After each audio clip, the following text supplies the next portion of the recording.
Halito, everybody. Halito, welcome back. Welcome back. This is CT over the NYC Indian, and today we're going to be reviewing 90 Day Fiancé the Other Way. This is going to be brought to you from a mixed native urban American perspective. This is going to be brought to you from a secular perspective, so let's dive right on in. So I don't know if you guys watched the episode last night or not, but it was pretty good. I thought it was a pretty good episode.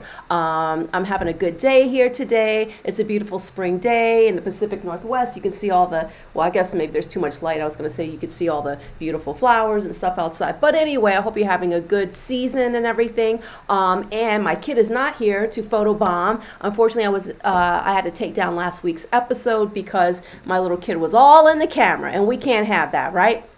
So we're going to start off the episode with Debbie and Osama. So they're on their way to see his parents, right? She has to meet them for the first time and, get the blessings and all of that stuff. And she's nervous, right? And, but the thing is that he promised her, he said, listen, I forewarned them about your age. They know about your age. So thankfully it's not going to come as like some big surprise or something. Okay. So, all right, good. We got some communication going on here. We don't want the parents to be like totally blindsided. So, and she says to me, the thing about Osama, though, I'm feeling a little bit, oh, good morning, Susan. How are you? Hugs and kisses. I love your emoji. How are you doing? I hope you're doing okay. Thank you for joining me. But yeah, so Debbie is feeling like maybe Osama is like hiding something, right?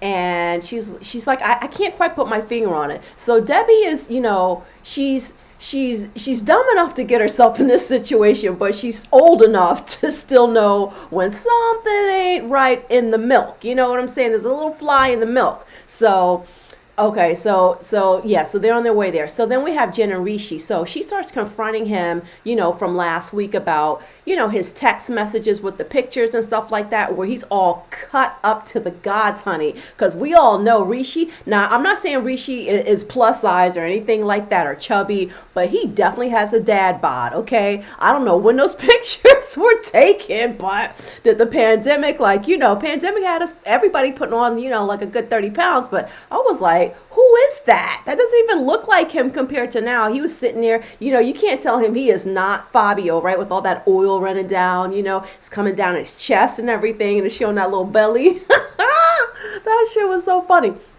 So anyway, he's still denying, lying through his teeth. And the thing about Jen, I can't tell, is she smiling? It looks like she's smiling all the time, especially when she's having a serious conversation. Some people do that when they're nervous, but I mean, Jen is not, I can't give Jen all this benefit of the doubt because she's obviously a grown woman who has made some poor choices moving over to this, to another country and with all types of, with all the information she has on Rishi so far, all the doubts and stuff. So, it's just like, is she just kind of, she just looks kind of stupid sometimes, she's just like, but that's not funny. What do you mean you're texting girls, but that doesn't make sense. She looks kind of sleepy. So I don't know what's going on. It's hard for me to really understand her facial expression. So, oh yeah, I keep forgetting. Listen, guys, I'm so used to, I have my setup here. I have a camera and I have a laptop. So for so many, videos, I'm so used to looking at my laptop here, but I remember I have to look at you guys out there in TV land at the camera, so I apologize for that. I'll try to make a mental note of it. So anyway, yeah, so then he starts saying, telling her about the revelation that his friend / astrologer made about this new pushed out August wedding announcement date, not wedding date, but when it's okay to tell his parents. And she's like, what? Another 2 months? Like, what are you talking about? So then that gives us a little timeline. We usually don't get those. So then that means at the time they were getting those oil massages, it had to have been June of last year. So this is like a year ago they filmed this. So now we go over to Gabe and Isabel. Sorry. So she goes to an immigration lawyer with Gabe, and they start talking about, what he needs to get done for his paperwork, for the marriage and everything. And then the lawyer, and Gabe explains, hey, listen, I'm trans, so my birth certificate does not match what's on my passport and what matches on my his passport and something else, maybe his driver's license or some I don't know, but all his modern stuff, all his, or not modern, but his like current ID is in his assigned gender, and everything else, or sorry, not everything else, but the birth certificate is, which is like the base of all your documents, is still says female. So now Isabel is pissed because she's like, wait a minute, you didn't bother to do this all these years ago. It's been, you got all this done all this time ago, and it's been all these years, and you haven't bothered to make sure that your paperwork matches. And Gabe was like, no. And I think I'm going to give Gabe a little bit of grace on this one. And I'm not just saying that because Gabe's, trans, and I'm just like always, always being the soft landing spot for, people from protected minority statuses. But just, it's just this thing. The thing is that we've had so many fights, legislation about trans this and trans that, and who can put what on their IDs. I mean, a lot of this is still going on state by state. Trans people have just still have just recently acquired some rights and are still very much in the fight for rights. And I remember not even like 10 years ago, trans people having so much trouble getting their birth certificates changed over to their assigned from their assigned sex to to the sex that they identify as. So it's a little murky, and I can understand probably psychologically he probably just wants to distance himself from that paperwork. It's something psychological. So but yes, he should have, at the end of the day, done much more preparation. I do not think he has totally honestly thought of it. I think he probably thought that, hey, you know what, because passport is king, especially in other countries. Let's admit it. The American passport can get you a lot of places, and a lot of places where you don't even have to have a visa sometimes, right? So he probably just thought, well, I have all of this stuff. Why would I think that I would need to present a birth certificate to get married? I'm kind of with you on that one, Susan. I think he probably just didn't know. And on the other side of this, and I love Isabel. I think she's so sweet. She's so amazing. She's such a good person. Now, I am going to get on Isabel's ass, though, for this, though, too, because Isabel, you as the person living in that country, it's also, you're the other half of the marriage, so, why not help him, especially knowing that Gabe's Spanish is a little, Gabe's Spanish is not as bad as he had us thinking in the beginning, but his Spanish is still not totally to the level of where he would feel comfortable having a conversation, concerning legal documents and stuff like that. That's where maybe you should have come in and said, okay, well, if we're talking about getting married, maybe we want to, do this and do that. Now, I realize that Gabe only recently proposed, but the whole point of him moving there was for them to go ahead and get married. So even once Gabe said, you know what, I'm moving there, so we can go ahead and build a life and build a family, you, Isabel, I think should have helped him get that information as well. He probably just didn't even know that he needed that. So, hindsight is 2020. He just has to get that paperwork done, but she's really upset and frustrated. I understand. Especially because she went through all that, like coming out to the parents and finally getting their blessing and thinking like, oh no, is this not going to work? And thinking like, maybe will he not come back if he goes or something? So that's, that was a little hairy situation. So now we go to Jamie and Chris. So, they're video chatting, and Chris is back in Alabama, and apparently she's been there for the past 3 months. So she was only supposed to stay for like a month or something like that, but she's been there for 3 months, and she's out of money. Now, her ass did not budget for living in it doesn't matter. I was going to say she didn't budget for living in Colombia. If she would have moved to, Tonga or, New Zealand, it doesn't matter. You need money to live wherever you're going to live. So did she not think like, okay, all right, well, I have 20 grand. Now this can last me this amount of time. Or, you know what I'm saying? Like, where was the planning in all of this? But what we've been saying, like, I think something's up with her anyway. I don't know what it is. But, she starts saying like, she's been working, taking on extra jobs and trying to come up with money. And I'm like, taking on extra jobs? Are you that broke? if you got to take on extra jobs, then that means like you seem like you're just living paycheck to paycheck. And if that's the case, what are you doing down there? Did you think you're just going to live off of like love and ramen noodles or something like that? Come on, you're older than that, right? She's a grown lady with 2 grown kids. So then we find out that part of the reason Chris is all stressed out because Jamie lost her job. Now apparently Jamie was given an ultimatum from her boss: if you don't come to work right now, then that's it for the job. And stupidly, she decided to go ahead and just get rid of the job. And I'm like, come on, like, why would you do that, especially knowing how much stress Chris is under to try and fund this little marriage of you all's.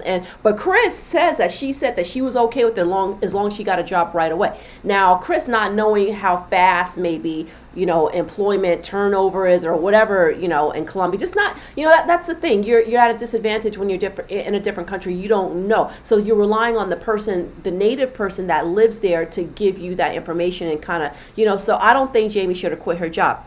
What'd you say? I saw the previews for next week. Oh, honey, it looks like it's going to heat up. Oh my God, I know, Susan, I know. I was like, oof, this is going to be a good episode. I can't wait. I cannot wait. It's like 90 Day Fiancé the other way. This show, to me, it always gives. It never really gets so boring like we see other shows. They get boring for, maybe 4 episodes or so, and then it heats up again. This is good. But honey, that reunion, Susan, did you see the preview for the reunion? Oh no. I cannot wait. I cannot wait. Oh, that looks so good. Oh, that's going to be a juicy reunion. And see, we usually like get our reunions, they're all crazy and stuff, and it's always Angela over there, Michael, but none of that this time. But it is going to get good because this is a secular channel and I am a feminist, so I'm all about the women's rights and all that stuff. Now, don't get me wrong, we can still drag a lady if we need to, but we're trying not to. But we'll get to Danielle later. Anyway, so Jamie says, Chris, you have hardly been calling me. Like, I've been texting you and calling you, and you can't even get back to me. You only called me 3 times. And Chris is like, that's not true. That's not true. I called you more than that. But it sounds like Chris is doing the semi-ghosting kind of thing. And she's like, but I'm working. And I can understand if she's working. And there is a time difference, right, between, I'm sure they're in different time zones. I don't know what Colombia is to Alabama, because Alabama is like, I don't know if Alabama is considered to be Eastern or Central, but yeah, and then South America is a little further over. So I don't know in terms of time zones what the difference is, but anyway, she still can make time. I mean, that's your wife. Hello. You got to make time. If you got to wake up at 3 o'clock in the morning and talk to her for 5 minutes, once every whenever, you got to check in. You can't just go marry the woman, leave her locked up, bound to you, and then you're over here. And it's an unfortunate situation. These ladies should have never gotten married. They should have gotten some time to know each other first. It all happened too soon. So now Jen and Rishi. So her friends are coming to visit her from the U.S., one of them being the one that catfished his ass. Oh my God, that is so good. That is so good. So now we get to Danielle and Johan. So this woman, we see Danielle's little ass sitting over here kicking a goddamn ground up coconut around the apartment. I say, I can't, I just can't with Danielle. I can't with her. And she was like, yeah, my spiritual advisor told me I got to do this and do that. And I was like, oh Lord. So we see Johan sitting on, and he joins in, and she's like, but this is not part of your religion. He's like, well, I can still pray with you or something. And I was like, oh my God, don't encourage her. Okay. Johan. So we see Johan laying on the bed. Okay. All right. Listen, I can be petty as fuck sometimes. Let's look at Johan. We shouldn't just be like concentrating on strictly what people look like, but we cannot ignore the visuals with Johan and Danielle. The height difference is so extreme. Plus, their body types are so totally different, right? Nothing wrong with it, but it just makes you go like, how'd that, okay, all right. So I'm looking at Johan when he's laying on that bed. His fucking legs were cut like he could have shaved that coconut down, could have saved her some time with those legs of his. His legs were cut.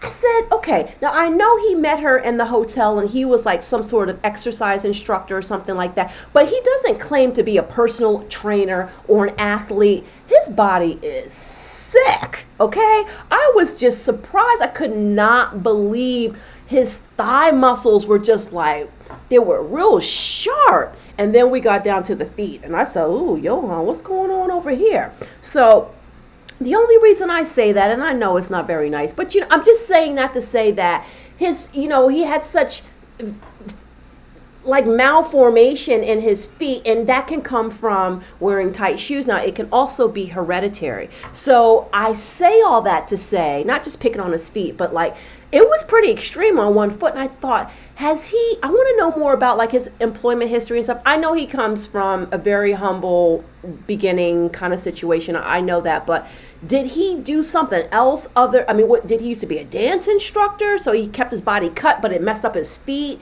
Was he like, I don't know, maybe he grew up wearing shoes that were too small, but I mean, it looked like it needed surgical correction. I mean, it was to that level. I said, oh my goodness, wow, okay. So, you never know, excuse me. So anyway, so now she wants to get him a birthday cake for his birthday. So she goes over to this bakery, and here she goes with her fucking American privilege, right? Going in there like she's some kind of princess. And she's harassing the guy behind the counter who's telling her that you can't get this.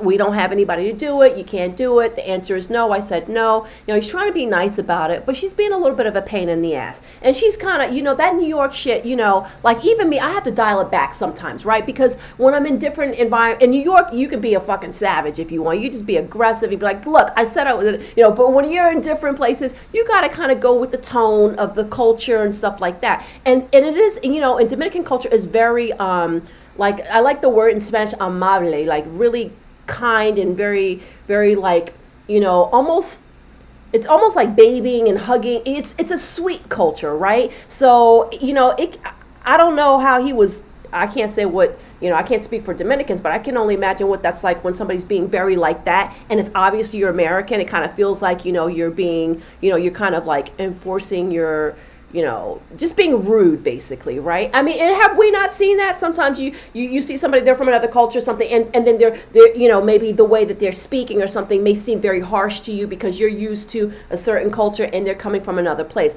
And in her case, like, she's the privileged person, so I can call a spade, and it was bullshit and it was rude and I didn't like it. So he finally breaks down. He's like, here, he's like, he probably said, you want to say, bitch, take this fucking ice and do it yourself. So she's over there. I got my little lipstick here. She's over there and she's like, she's doing a good job. And he's like, hey, that's not bad. You want a job? We're hiring. I'm thinking you may need the money, girl, because I don't know what those little pension, your shaved down pension is going to do. What your spiritual advisor got to say about that, huh? Basically bowing out, getting out of New York so fast, until we could see you, the tax return smoking off of your heels, and you're taking a $6,000 pay cut from your pension if you only stay like another year or something like that. It's just crazy. I don't even understand. But anyway, he finally breaks down, like I said, and just lets her do it herself. She is a piece of work. I do not like Danielle. And this is just another thing, like, I don't get it. Like, excuse me, as like right before the birthday party and stuff, as she's walking away, and we get the full view of Danielle, right? Which we don't always get. They kind of get her like from the waist up. We get the full view of her, and I'm like, oh my goodness, girl, are you serious? Like, going over to the Dominican Republic with that attitude, that, American entitlement attitude, she really believes over there she is a 9 or a 10. Because in the States, girl, you know it's not happening like that. And in the States is very, I'm not going to say it's impossible, but it's very low chances that she would get somebody like Johan. Johan is a good looking man. And I mean, he works out. He's a nice guy. He just doesn't have any money. But I mean, I guess that if you met him working at the hotel. But anyway, so we get back to Gabe and Isabel. So I keep wanting to call her Israel today for some reason. I have no idea. So she's still pissed off, and now she's starting to doubt him and wondering if he has taken this whole process seriously. And, I mean, I think she could kind of, I can understand maybe how she feels about that. Like, you know what? Of course, you got to have your paperwork. You got to make sure. Her whole thing is, why didn't you, from the time you got that procedure done, have your paperwork adjusted? But again, maybe, you know, and Gabe lives in Florida. Florida is a very, very Republican state. We see what's going on with DeSantis and his nonsense and Trump and all that bullshit down there. I am so glad I do not live in that state anymore. I'm sorry if you live in Florida and you are not a Republican and you are not down for all these laws and banning books and banning trans and it's just, I don't know what's going on. Florida is like an experiment. It's a thought experiment in the United States politically. It's just horrendous. So I don't know what he was even allowed to do, even as recent as 2 or 3 years ago, in terms of his, being able to change his birth certificate. Because I mean, the states, individually they have their rights, and there's still, like I said, there's still a lot of fights going on the front line in regards to trans people and their rights. So now we go to Jen. So she goes back to her apartment with her friends, because she picks them up, on that little, I don't remember what it's called. I forgot the name of it. Those little, it's like a cross between a bike and a scooter and a carriage, kind of thing. And, they're kind of experiencing the smells and the visions and everything of India and stuff like that. And it's a lot for them, I think, right? So so then they go to the rooftop, and what'd you say, Susan? I thought she wet her pants. I had to look twice. She does look like she's come on. She just, I'm just saying, if you go to a poor country and you're going to marry someone who's poor, you have to bring it, you have to be realistic, and you also have to help that person try to get out of that poverty. I am not one for, sitting here being poor when we don't have to be poor. If you got a good brain, 2 arms, 2 legs that can, you can work, if you got to work a couple of jobs or whatever, be smart. Like, she's just too old to be like thinking she's just going to be sitting on a beach with a coconut and yes. I was looking at her like, I just don't get it. I can see beauty in a lot of people, but I really do not see what Johan sees in her. I just don't. That's just a difference of opinion. I just do not see it. Johan and I have a very different opinion of Danielle. So they all go up to the rooftop. Jen takes her girlfriends up to the rooftop, and they're having their little drinks and stuff, and they're talking about the different dynamics of the relationship, how she has decided to remain celibate until they get married. But if this marriage ever happens, because they keep pushing it out and pushing it out and pushing it out, she could teach. She definitely could. Yes, Danielle could teach English. Absolutely. She's a science teacher, a biology teacher, something like that. She could definitely teach English. These English schools. Hell, I even did a little English teaching. That you don't have to have a degree. Certain schools don't require that. They just want you to do like the basics, help people with pronunciation and stuff like that. Now, I understand if she really just wants to retire, okay, that's fine, but you need to have the money to do that. And you can't have your husband sitting here in the DR thinking he's going to be able to, have his dream. Because the thing is with Danielle and Johan, like I said, this is not some... Okay, yeah, she's older than him, and more than likely, fertility-wise, she's not going to be able to give him a kid. More than likely. I'm not saying it's absolutely out of the question, but it's, very slim chances with that. So, but he is attracted to her. So this is not some just scam thing, right? He loves her. He knows he wants to improve his life. He let her know from the beginning he wants to improve his life. So why not let him go to the States? But I guess, if there's certain financial things that are going on, legal certain things that are going on, maybe that's not something you want to reveal to your beautiful husband who you think you're just going to sit on the beach and live on a little shack with. That it's so unfair that that part really gets me. Not allowing you all as a couple to elevate. You never keep, when you always have an opportunity, financially to increase your status in life, and, the chance is right there, you don't hold the other half of your couple or like your significant other back. It just doesn't make sense unless it's something illegal or something that's going to, affect your health. It just doesn't make sense. So So yeah, Jen's friends are basically dragging the hell out of Rishi and like, we don't trust this. This sounds like some bullshit, like astrology. They were looking at it like, what? But that is part of their culture. They do, I'm not gonna say they, because I don't know how many people do that, but we did see that with Sumit's family, right? They heavily relied on the family astrologer, so that's kind of part of the cultural thing. Now that's something Jen also has to kind of get on board with.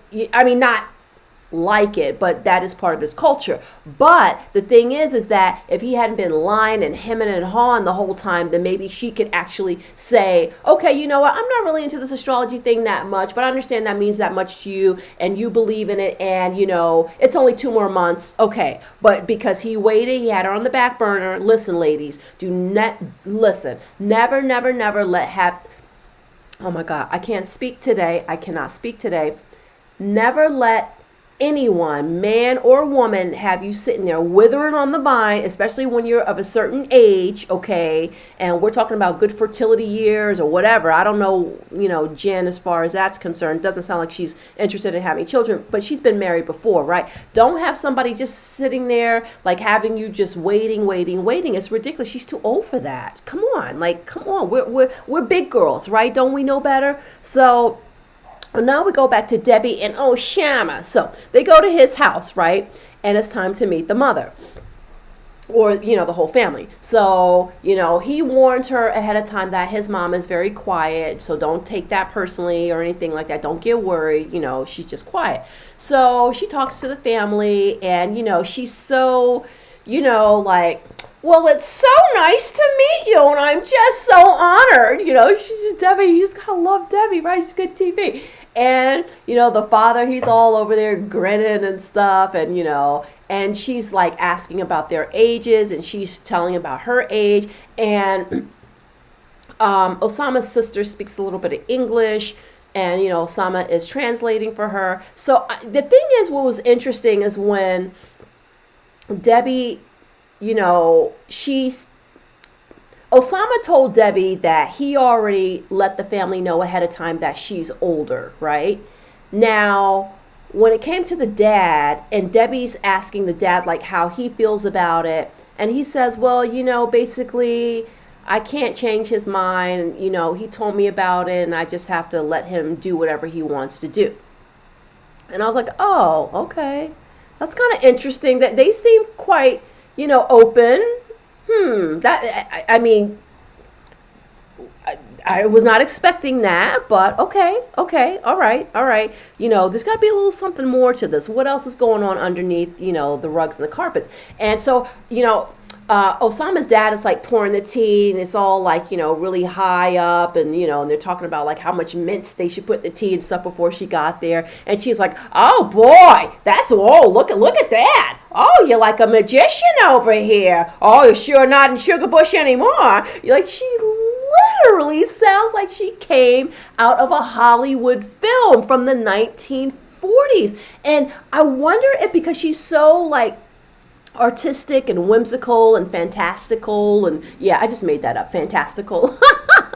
But she's just like she lives like in a fantasy world, sort of. Like, I wonder if like she was the type of person that was like watched a lot of TV, or grew up like watching, or not TV, I would say probably at her age, maybe watching a lot more film and stuff, and she kind of imitates that. I'm an artist, I'm kooky, I'm weird, like I always was, really into watching TV and movies and stuff like that. So she just seems so much like she's living in some like, Clark Gable film or something, right? It's like, Debbie, you are old enough to be this man's grandmother, and she's doing the age check around the room, going like, oof, at least at least the dad's older than me. I'm like, oh, Debbie, Jesus, Mary and Joseph. But anyway, because she got such a warm greeting from them, Osama's parents, even though they know this is some bullshit, okay, they may not understand all the ins and outs of it. They know this is some bullshit. I do appreciate the fact that they made her feel really welcome.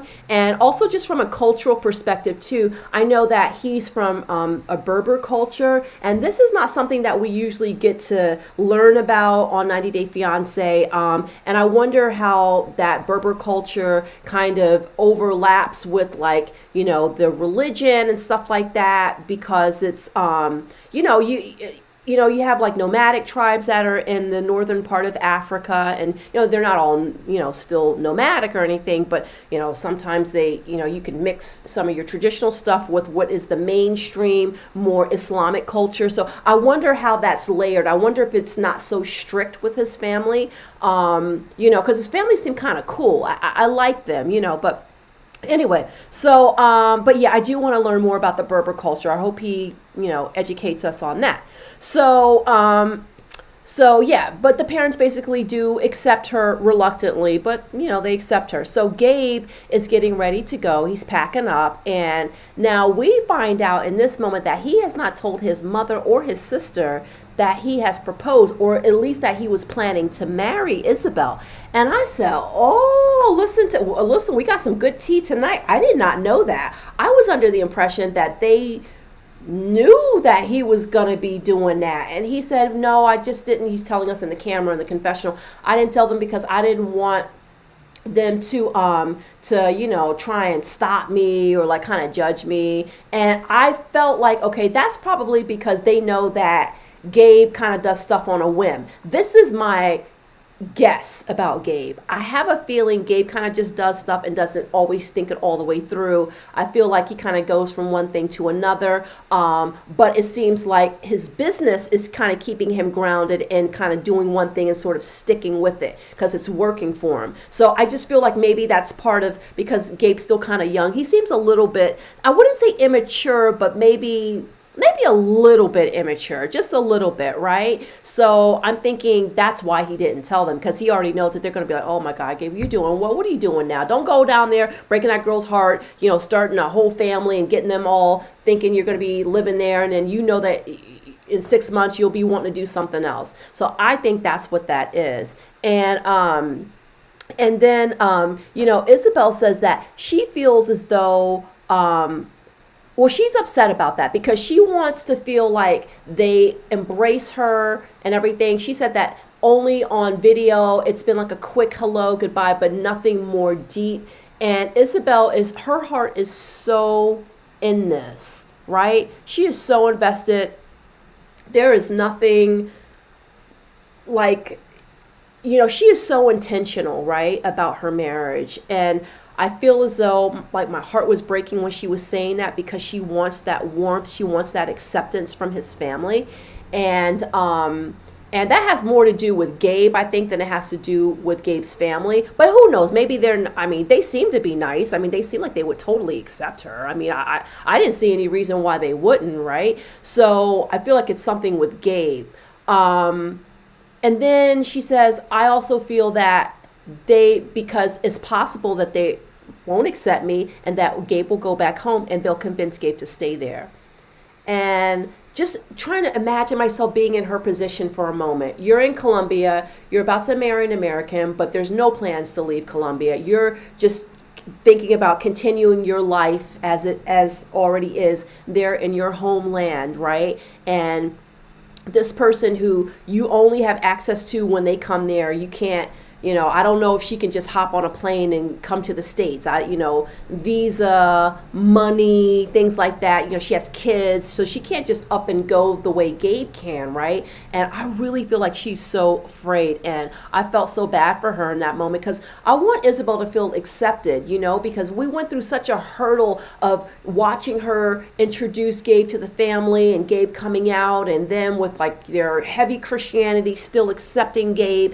I mean, that was so much. So it's like, oh my God, I can just like hear her like panicking, over the screen. So, I mean, I hope it works out. So we'll see what happens. And he doesn't know when he's going to come back, because he's got to get that paperwork taken care of. But here's the question that I had. Now, I thought that I mean, I thought you could do that stuff online, like certain like Bureau of Vital Statistics, health department stuff, I mean, Florida that you can do like there. I know when I lived there, there was certain stuff that I did when I left Florida. I was able to do online when it had to do with licensing and things like that. But, maybe for the birth certificate, you have to be there in person. But I don't see why though. But again, it is Florida. That's Ron DeSantis's Florida. So, who knows, right? So anyway, Jen, they all go meet up with Rishi and, they're at this really beautiful, oh my God, can we just talk about the aesthetics? Because you guys know me, I love design, I love interior. So they walk in and it is just so beautiful. It has like the columns and it's like this big long, it looks like a royal dinner table. It's like really long and it was beautiful. I was like, man, if I were ever to go to India, I would love to, eat someplace like that. It just looked fantastic. So, they're all sitting down, the Americans, right? Makeup beat, okay? Like they had nighttime makeup on. I was like, do you really need all that eyeshadow? I mean, it's India. It's like, isn't it like kind of humid and hot? Like, I don't know, whatever. So, they get to meet Rishi for the first time. And Rishi, he's all smiling, grinning ear to ear. He's like, oh, this is going to be kind of strange meeting her. Because, I mean, she did kind of like pretend to be, whatever.